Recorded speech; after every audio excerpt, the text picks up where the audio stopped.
Hello everyone, a very good morning all of you. Myself Arvind Yadav, your mentor of static GS, and today I will discuss the very important question those are probably chance to ask in UPSC, MPPSC and PPSC and other state level PSC examination.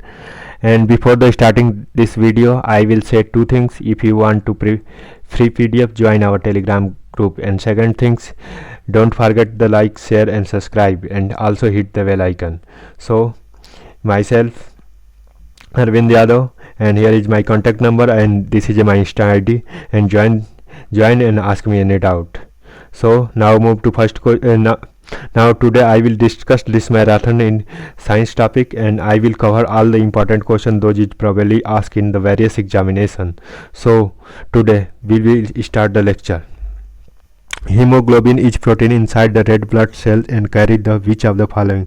तो haemoglobin, haemo यानी haemo से haemo मतलब iron, haemo का मतलब होता है iron और globin का मतलब होता है पिगमेंट. तो हीमोग्लोबिन ऐसे पिगमेंट होता है. उसके बाद हम बात करते हैं कि haemoglobin iron red blood cell के कौन सी गैस के साथ कैरिड होता है. तो इसका करेक्ट आंसर होता है ऑक्सीजन. अब हम बात करते हैं इसके बारे में डिटेल में. तो शुरू करते हैं. जैसे रेड ब्लड सेल है तो रेड ब्लड सेल मिलती हैं ऑक्सीजन के साथ और हीमोग्लोबिन में आयरन के साथ मिक्स करती हैं. उसके अलावा हम आरबीसी की बात करें तो आरबीसी का फुल फॉर्म होता है रेड ब्लड कार्पल्स, और उसके अलावा हम बाइंडेड करता है CO2 के साथ, और ऑक्सीजन 200 टाइम्स O2 के साथ मिक्स करने की कैपेसिटी रखता है. वहीं बात करें नाइट्रोजन गैस की तो नाइट्रोजन वायुमंडल में 78% पाई जाती है. उसके अलावा ओजोन की बात करें तो ओजोन 78% नाइट्रोजन पाई जाती है. ओजोन की बात करें तो ओजोन O3, और ये दो तरह की होती है, एक ट्रोपोस्फियर और एक स्ट्रेटोस्फियर में. और ट्रोपोस्फियर में एसिड ड्रेन कराने के में काम करती है, वहीं स्ट्रेटोस्फियर में अल्ट्रावायलेट रे को ये रोकने में काम करते हैं, इसलिए इसे गुड ओजोन कहते हैं. और इसके अलावा जो ट्रोपोस्फियर में होती है वो ऑक्सीजन को उसे बैड ओजोन कहते हैं, क्योंकि ये एसिड रेन के कारण होती है. इसका रीज़न ये होता है कि वो ट्रोपोस्फियर में होती है, और उसके अलावा ऊपर के नीचे से धुएं और कार्बन को यहाँ जमा देती है, और जिससे वजह से जब बारिश होती है तो इसके बाद पूरे एसिड यहाँ पर एसिड रेन की बारिश होती है. तो इस तरह से ओजोन काम करता है. और carbon dioxide CO2 green house gas है. तो इस तरह से इस क्वेश्चन का करेक्ट आंसर है ऑक्सीजन जो मिक्स होती है अल्ट्रावायलेट के साथ और रेड ब्लड कार्पल के साथ मिक्स करती है. और आरबीसी की कितने दिनों की लाइफ टाइम होती है तो 120 डे की. उसके बाद आरबीसी स्लेम और लीवर में प्लीहा में होते हैं. इस तरह से आते हैं. तो इस क्वेश्चन का करेक्ट आंसर है ऑक्सीजन. आते हैं नेक्स्ट क्वेश्चन पे. The 100 watt electric bulb use in 10 our and how many unit energy consume in 30 day. तो इस क्वेश्चन का 30 तो E = P × T. तो हम बात करते हैं कि E = 100 और 10 × 30 10 आवर और 30 डे की बात करते हैं. तो इस तरह से हम मल्टीप्लाई करते हैं तो 3000 वाट आता है. इसको 100 से मल्टीप्लाई करते हैं तो 30 किलोवाट आंसर आ जाता है. तो इस क्वेश्चन का करेक्ट आंसर है 3rd एंड 30 किलोवाट. उसके अलावा हम एक बल्ब में बात करें तो बल्ब का जो आउटर लेयर बल्ब ग्लास होता है, उसके बाद बल्ब ग्लास फिलिंग होता है. उसके बाद इसमें टंगस्टन होता है, क्योंकि टंगस्टन हाई रेजिस्टेंस को बियर कर सकता है. उसके बाद सपोर्ट वायर होते हैं. उसके बाद लीड वायर होता है.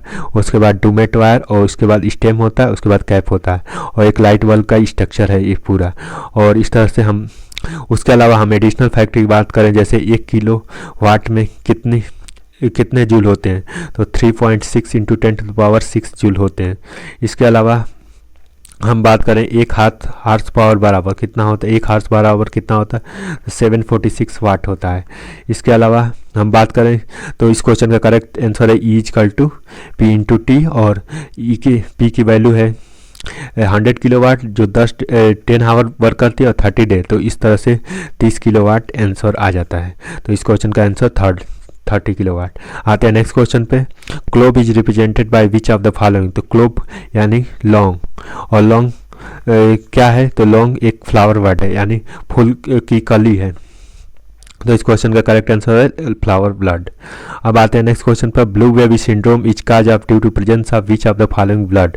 तो ब्लू बेबी सिंड्रोम किसके कारण होता है? तो ब्लू बेबी सिंड्रोम नाइट्रेट के कारण होता है। नाइट्रेट की बात करते हैं तो पहले हम नाइट्रोजन की बात करते हैं। तो नाइट्रोजन 4 तरह से होते हैं, फ्री नाइट्रोजन, ऑर्गेनिक नाइट्रोजन, उसके बाद नाइट्रेट, उसके बाद नाइट्राइट। फ्री ऑर्गेनिक वाटर में कितने होते हैं? तो 0%। उसके बाद ऑर्गेनिक अमोनिया कितना? हम बात करते हैं ऐसे, जैसे अमोनिया है तो अमोनिया 4 तरह से होता है, फ्री अमोनिया, ऑर्गेनिक अमोनिया और नाइट्रेट और नाइट्राइट। तो फ्री अमोनिया 0%। उसके बाद ऑर्गेनिक अमोनिया जो कि 0.15 ppm होता है। उसके अलावा नाइट्राइट 0.3% और उसके बाद नाइट्रेट 45 ppm होता है। तो इस तरह से ये मिक्स होता है।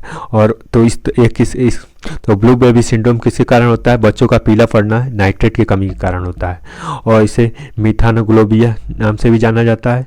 और इसमें बच्चे को कलर मतलब नीला पड़ जाता है। और इसके अलावा और एडिशनल फैक्ट की बात करें तो जैसे लेड क्या होता है? तो लेड से हम बात करते हैं कि लेड इंड प्रोडक्ट है। और उसके अलावा रेडियो एक्टिव में यूज किया जाता है गैलेना की तरह, और ये न्यूक्लियर रिएक्शन की स्पीड को कम कर देता है और इसके लिए ये जाना जाता है। वहीं नाइट्रेट से ब्लू बेबी सिंड्रोम होता है। और हीमोग्लोबिन, हीमो मतलब आयरन होता है, ग्लोबिन मतलब पिगमेंट होता है, और ये दोनों मिलकर हीमोग्लोबिन बनाते हैं जो रेड ब्लड कॉर्पस में पाए जाते हैं। तो इस क्वेश्चन का करेक्ट आंसर है नाइट्रेट।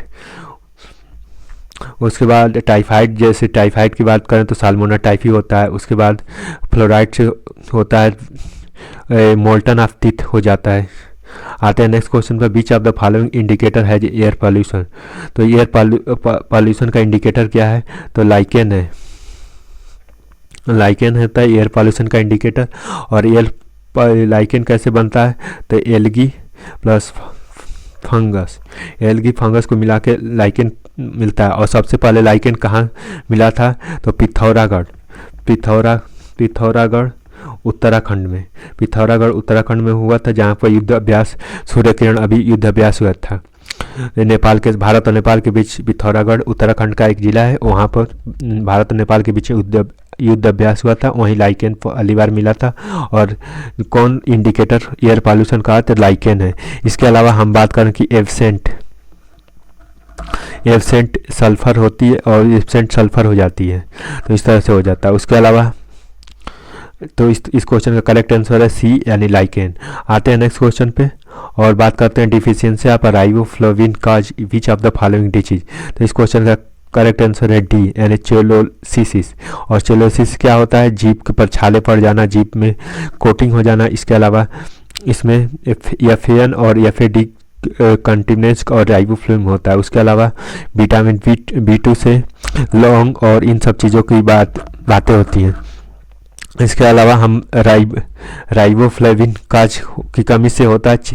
और इसके अलावा हम बी की बात करें तो विटामिन बी से थायामीन होता है। विटामिन बी से थायामीन होता है। उसके अलावा सी से स्कर्वी रोग हो जाता है। इसके अलावा B3 से नाइथीन यानी फेलेग्रा रोग हो जाता है। तो इस तरह से हम विटामिन सी से होता है, उसके विटामिन बी से वेरी और विटामिन B3 से फेलेग्रा रोग हो जाता है। उसके अलावा हम बात करते हैं जैसे कि विटामिन सी कहाँ से मिलता है? तो लेमन से मिलता है, और लेमन दूध से नहीं मिलता है। और उसके अलावा विटामिन डी से रिकेट्स रोग होता है और कोल्ड फिश और ऑयल से खाने से होता है। उसके बाद विटामिन B6 की बात करें तो इसे ब्यूटी विटामिन कहते हैं और इससे। उसके अलावा नींबू की बात करें, तो नींबू खट्टा होता है और इसे सिट्रिक एसिड इसमें मिलता है। इसके अलावा हम कुछ और फैक्ट की बात करें, अचार में एसिटिक एसिड होता है। इसके अलावा खट्टा दूध में लैक्टिक अम्ल होता है, सेब में गैलिक अम्ल होता है, शीतल पेय में कार्बनिक अम्ल होता है, अंगूर में अंगूर में टार्टरिक अम्ल होता है, फोटोग्राफी में ऑक्जेलिक अम्ल यूज होता है, ऑक्जेलिक अम्ल यूज किया जाता है फोटोग्राफी में। तो एक बार फिर से रिवाइजन करते हैं कि विटामिन खट्टा दूध से क्या होता है, तो लैक्टिक अम्ल हो जाता है खट्टा दूध से। उसके अलावा हम सेब में गैलिक अम्ल होता है। उसके बाद अंगूर में टार्टरिक एसिड, वहीं चींटी में फार्मिक एसिड और फोटोग्राफी में ऑक्जेलिक अम्ल यूज किया जाता है। तो इस क्वेश्चन का करेक्ट आंसर है इस राइबोफ्लूकार्ड ड्यू टू फॉलोइंग इन, तो विटामिन सेलोलिसिस, तो जो जीभ में छाले पड़ जाना रोग होता है, तो विटामिन रेबियोफ्लोसिस के कारण होता है, जिसे चिलोसिस कहते हैं। तो इस क्वेश्चन का करेक्ट आंसर है डी।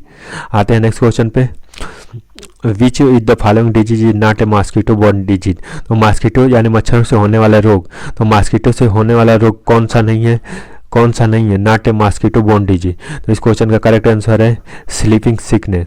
उसके अलावा मॉस्किटो से होने वाला रोग malaria, filaria, dengue, yellow fever, Japanese encephalitis, उसके बाद ईस्टर्न इकोसेफ्लाइटिस, उसके बाद सेंट लॉइस इन्फ्लाइटिस, उसके बाद लॉस क्रॉस इंटेफ्लाइटिस और वेस्ट नाइल वायरस और चिकनगुनिया। तो इतने सारे रोग जो कि मच्छरों के काटने से होते हैं।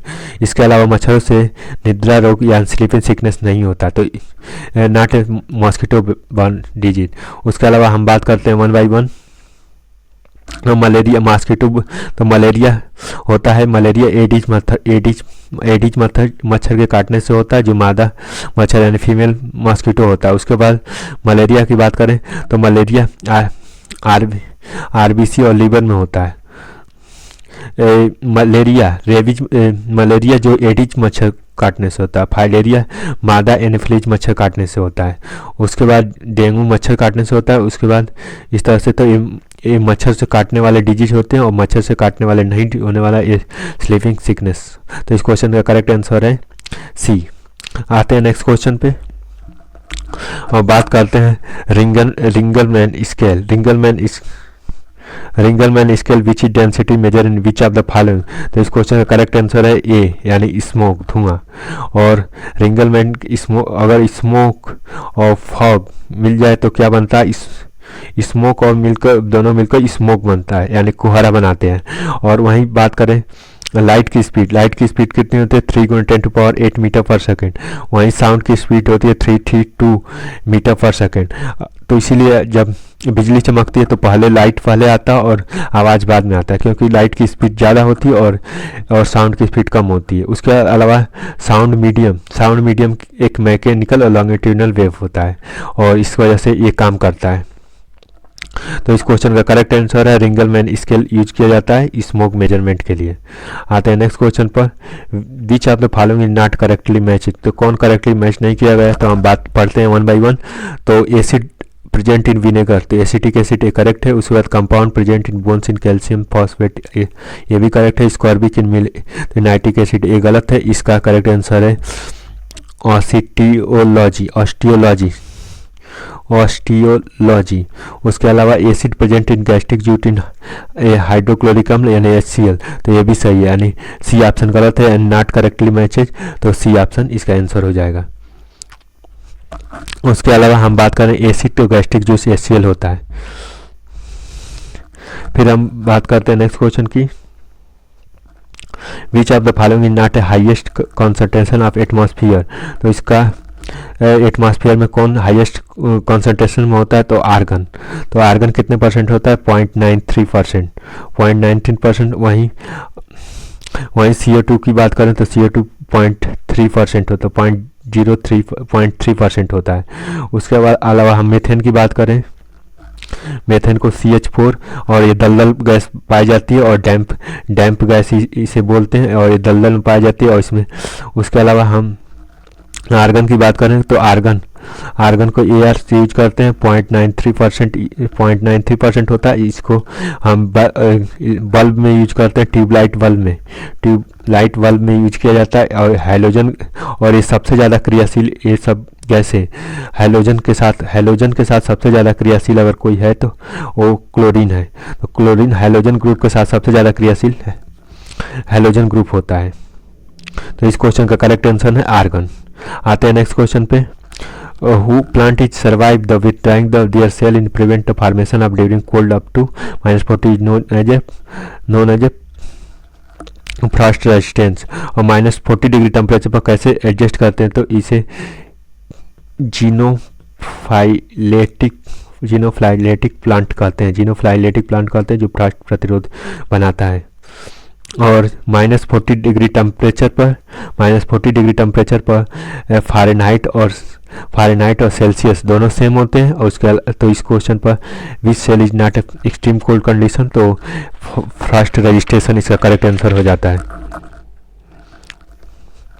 अब आते हैं नेक्स्ट क्वेश्चन पे और बात करते हैं अगले क्वेश्चन की।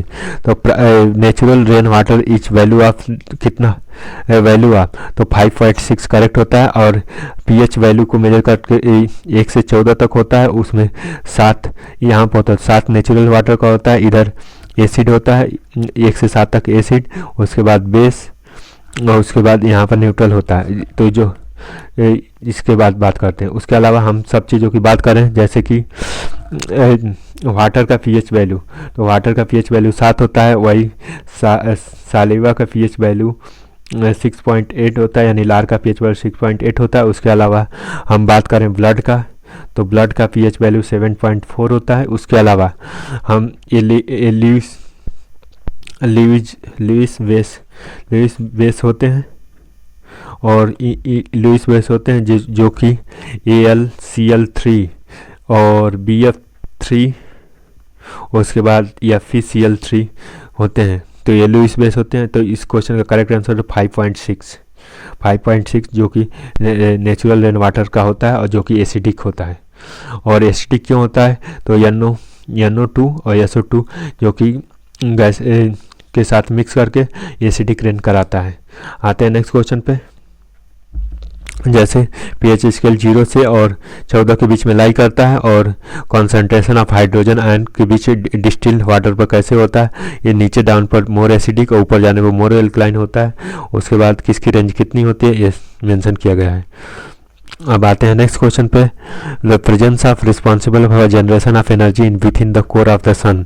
तो generation of energy in the core of the earth, तो ये न्यूक्लियर फ्यूजन से होता है। और इसके अलावा हम एडिशनल फैक्ट बात करें, अर्थ सन का टेम्परेचर होता है 6000 इन सरफेस पर होता है। उसके अलावा हम बात करते हैं कि न्यूक्लियर फ्यूजन में हाइड्रोजन बम कैसे वर्क करता है, तो H + H = He के प्रोसेस पे हीलियम काम करता है। उसके अलावा हम बात करेंगे कि न्यूक्लियर फ्यूजन प्रोसेस कैसे होता है, तो पहले एक बनता है, उसके 3 आते हैं, इन तीनों के 3 आते हैं, तो इस तरह से स्ट्रक्चर, फिर इसके 3 आते हैं, तो स्ट्रक्चर अनकंट्रोल स्ट्रक्चर हो जाती है और इस तरह से न्यूक्लियर फ्यूजन होता है। तो इस क्वेश्चन का आंसर बी है करेक्ट। आते हैं अगले क्वेश्चन पर, which of the following is a wave as highest longest wavelength. तो इसमें रेडियो एक्टिव वेवलेंथ होती है और इसमें सबसे ज़्यादा वेवलेंथ होती है गामा रे की। तो सबसे ज़्यादा अगर हम लॉन्गेस्ट वेवलेंथ की बात करें तो इस क्वेश्चन का इंफ्रारेड रेडिएशन जो कि हेल्थी होती है, और इसकी बात तो ऑप्शन सी सही हो जाता है। आते हैं अगले क्वेश्चन पे, और which is the following not a unit of pressure. तो सबसे पहले हम प्रेशर की जानते हैं, तो प्रेशर बराबर फोर्स अपॉन एरिया। तो प्रेशर फोर्स की यूनिट होती है न्यूटन और इसकी एरिया होती है मीटर स्क्वायर। तो न्यूटन पर मीटर स्क्वायर, ये तो पहली यूनिट, यानी सी ऑप्शन तो सही है कि जो यूनिट होती है। उसके अलावा बार भी होती है, वायुमंडल भी होती है, यानी ये नहीं है, यानी ऑप्शन डी इसका करेक्ट आंसर। उसके अलावा हम बात करते हैं कि दाब को कैसे मेजर किया जाता है। तो दाब यानी प्रेशर को मेजर किया जाता है बैरोमीटर से। उसके अलावा प्रेशर की और यूनिट क्या है, तो टोर है, उसके अलावा पास्कल है, उसके अलावा mm है, उसके अलावा न्यूटन पर मीटर स्क्वायर है। तो इस तरह से ये यूनिट है। उसके अलावा हम बात करें कि एटमॉस्फेयर को कौन सबसे पहले किस यंत्र से टेरिसिलम से मेजर किया गया था, तो इसके लिए न्यूटन पर मीटर हो जाता है करेक्ट आंसर। आते हैं नेक्स्ट क्वेश्चन पे, hydrochloric acid produce which of the following organ in human. तो इस क्वेश्चन का करेक्ट आंसर है स्टमक में HCl होता है। HCl जो कि गैस्ट्रिक जूस बनाता है। उसके अलावा ऑक्सीटोनिक के साथ काम करता है। उसके अलावा तो इस क्वेश्चन का करेक्ट आंसर है सी। अगर हम कुछ एडिशनल फैक्ट की बात करें, जैसे नीला तोता का फार्मूला होता है CuSO4। उसके अलावा कास्टिक सोडा का होता है NaOH। उसके अलावा सोडियम थायोसल्फेट Na2SO4 को सोडियम थायोसल्फेट बोलते हैं। इसके अलावा कुछ एडिशनल फैक्ट बात करें, जैसे बेकिंग सोडा का फार्मूला होता है NaSCO3। उसके बाद धोने का सोडा होता है Na2CO3। तो इस क्वेश्चन का करेक्ट आंसर है स्टमक। आते हैं अगले क्वेश्चन पे। और in the mammal cell which सिस्टमाइड, तो इसको करेक्ट आंसर है लाइसोसोम। और उसके अलावा हम माइक्रोकांडिया की बात करते हैं तो माइक्रोकांडिया हाउस ऑफ एनर्जी से भी जाना जाता है। आते हैं नेक्स्ट क्वेश्चन पे। द सरीसृप ऐसे जानवर होते हैं, reptile included which of the cold blooded have the scale of brain in through the lungs. तो इस क्वेश्चन का आंसर है कोल्ड रेप्टाइल इन एक्सोथर्मिक स्मोक लेटर एजिटेटर। तो इस क्वेश्चन का सांप एंड कछुए जो कि स्नैक होते हैं, जैसे इसकी बात करें तो हम स्नैक, टर्टल, एलिगेटर और लिजार्ड थिंग होते हैं जो कि इसकी बात करते हैं। तो इस क्वेश्चन का करेक्ट आंसर है। उसके अलावा हम कुछ जैसे हम बात करें एससीएल की, ये रेप्टाइल होते हैं और ये मतलब पेलुलर मेम्ब्रेन के साथ करते हैं। रेप्टाइल का होते हैं इकोथर्मिक होते हैं। उसके बाद हम कुछ और चीज़ों की बात करें, जैसे HCl की बात करते हैं तो HCl प्लस HNO3 मिलकर एक्वारेजिया बनाते हैं। और HCl का यूज क्या होता है, बाथरूम क्लीनर यूज किया जाता है। 3HCl plus 3HNO3 plus HNO3 अगर मिलकर एक्वारेजिया बनाते हैं। और जो प्लेटिनम और गोल्ड मिलकर प्यूरिफिकेशन का काम करते हैं। इसके अलावा स्मॉल इंटेंसाइट में फाइनल डाइजेस्ट करने का काम आता है। उसके बाद एसोफोगस जो फूड पाइप होता है, एसोफोगस के बारे में अगर पूछा जाए तो एसोफोगस क्या होता है, तो ये फूड पाइप होता है। तो इस क्वेश्चन का करेक्ट आंसर है सांप और केचुए इसका करेक्ट आंसर है। और snake and turtles are correct answer. तो आते हैं नेक्स्ट क्वेश्चन पे। और ये रेप्टाइल होते हैं। उसके बाद टेंडन कनेक्टेड, और टेंडन क्या होता है, बोन टू बोन। अगर बोन टू बोन कनेक्शन है तो इसको बोलते हैं लिगमेंट। उसके अलावा अगर बोन टू मसल है तो उसे टेंडन बोलते हैं। तो बोन टू मसल है तो इसको बोलते हैं टेंडन। और इस क्वेश्चन का आंसर है मांसपेशी, मसल टू बोन, तो इसे टेंडन बोलते हैं। और मसल में हड्डियाँ मसल कितनी होती है, तो 639 होती है। उसके बाद बोन होता है 206। और अगर चरक की बात करें तो 330 उनके अकॉर्डिंग बोन थी। उसके अलावा अगर मॉडर्न साइंस की बात करें तो 206 बोन होती है और मसल 369 होती है। और तो टेंडन कनेक्टेड क्या करते हैं, मसल और बोन को कनेक्ट करते हैं। और इसके अलावा जैसे ये बोन है और उसके अलावा ये मसल दोनों को मिक्स करते हैं तो उसे टेंडन बोलते हैं। उसके बाद लिगमेंट, अगर बोन फ्रैक्चर हो जाए एक बोन से दूसरे बोन को कनेक्ट करने को लिगमेंट बोलते हैं। So thank you so much for watching this video. I think today video is very useful for us. So don't forget like, share, subscribe and also hit the bell icon. Thank you. Have a nice day.